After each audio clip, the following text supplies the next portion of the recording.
rồi trong karate gọi là Shiro Mawashi Geri, còn trong võ cổ truyền Bình Định gọi là Lưu Vân Cước.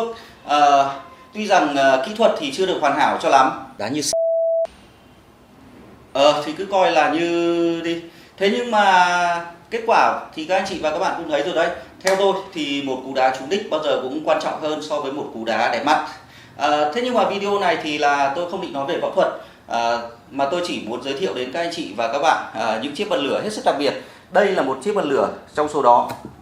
Nó được sản xuất nhân dịp kỷ niệm 75 năm ngày ra đời của hãng Zippo. Nhưng đây cũng chỉ là một trong số hàng trăm chiếc bật lửa của một người sưu tập bật lửa ở Trương Định, Hai Bà Trưng, Hà Nội.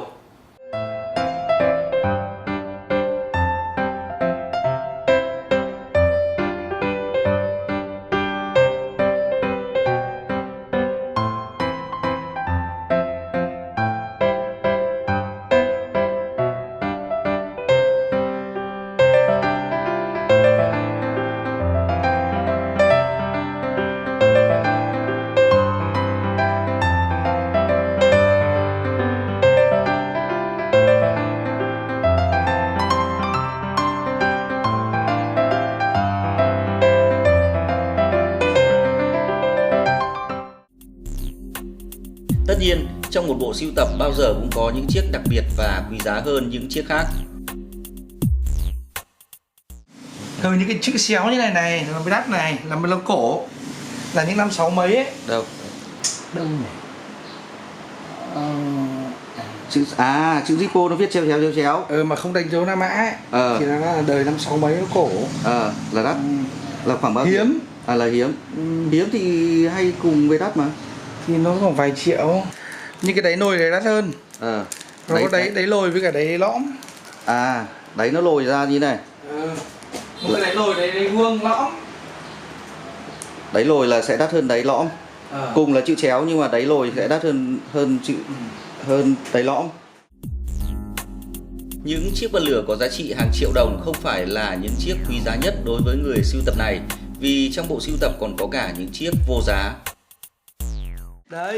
Đây là con đầu tiên. Con này là được tặng à? Em được thằng nó thấy trong phong bật lửa ra. Nó tặng từ bao giờ? Lâu lắm rồi, mấy năm, 6-7 năm. Nhờ con này mà chơi bật lửa đây đúng không? Con này trị giá bao nhiêu? Thực ra nó khó lắm, vài triệu người mua mà kể cả tóm lại là cái trên 1 triệu. Cái này là sản xuất khoảng năm bao nhiêu? Khoảng năm 60 mấy. Con này có là con dùng lâu nhất và thường xuyên nhất không? Dùng lâu nhất, thường xuyên nhất đấy. Chiếc bật lửa đầu tiên không phải là chiếc bật lửa vô giá duy nhất đối với người sưu tập này. Đâu, thế con mua ở Nhật có vẻ là nhiều kỷ niệm nhất đâu. Đấy, cái la bàn ấy, em để cạnh anh đây. Đây hả? Đấy. Con này là con mua ở Nhật. Mua của một ông già. Sao lại nhớ về con mua ở Nhật này hơn so với những con khác? Thì lần đầu tiên mình đi Nhật. Ngoài cái la bàn nó có cái gì đặc biệt nữa không? Thật ra cái bật lửa này em biết nó gọi là gì không? Bật lửa này gọi là bật lửa, gọi là gì nhỉ? Nó gọi là kiểu dạng như là cứu nạn ấy. Thường cái này nha, nó tháo ra được. Nó sẽ có thể thay bằng đồng hồ.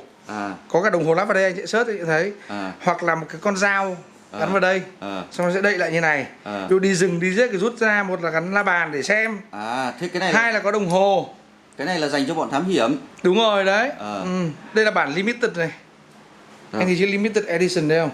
Thấy chữ limited đây không? Đấy, nó cũng dạng cổ.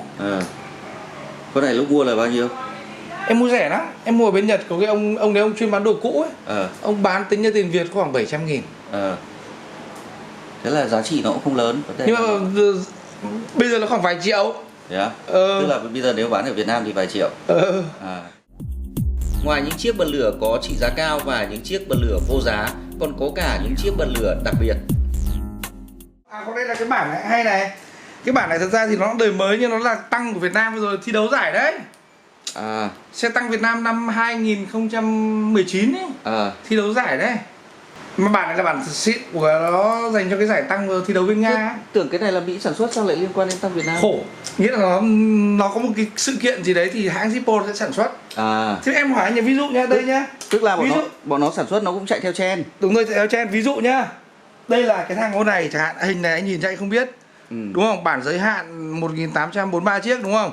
Nhưng mà nó là một thằng thám tử trong truyện tranh ấy. Thằng thám tử trong truyện tranh. Mà nó giống như kiểu dạng như là Conan ấy. Trước khi kết thúc video này thì tôi muốn gửi lời xin lỗi đến khán giả của Việt Story vì đã cầm nhầm cầm ngược chiều những chiếc bật lửa này trong một số cảnh quay. Xin lỗi vì đá như nữa chứ. Chuyện đấy thì như tôi đã nói, kết quả luôn là thứ quan trọng nhất.